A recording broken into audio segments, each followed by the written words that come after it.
अस्सलामुअलैकुम। ये रेडियो सदाए हुर्रियत जम्मू कश्मीर है। नसीमा खातून से मुख्य समाचार सुनिए। आज जबकि विश्व शरणार्थी दिवस मनाया जा रहा है, भारतीय अत्याचार कश्मीरियों को अपने घर छोड़ने पर विवश कर रहे हैं। विश्व शरणार्थी दिवस गत 32 वर्षों में 40,000 से अधिक कश्मीरियों को शरणार्थी के रूप में रहने पर विवश किया गया।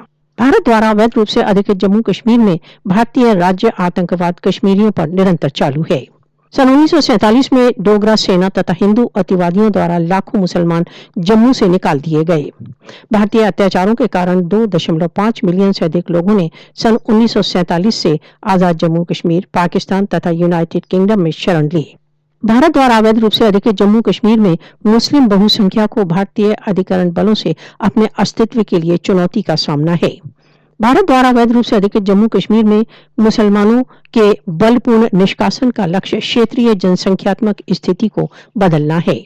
फासिस्टवादी मोदी के नेतृत्व की भारतीय सरकार भारत द्वारा अवैध रूप से अधिकृत जम्मू कश्मीर की मुस्लिम बहुसंख्यक स्थिति को हिंदू राज्य में परिवर्तित करने के लिए कृत संकल्प है। सार्वभौमिक समुदाय को भारत द्वारा अवैध रूप से अधिकृत जम्मू कश्मीर में भारतीय जघन्य षड्यंत्रों का नोटिस लेना चाहिए।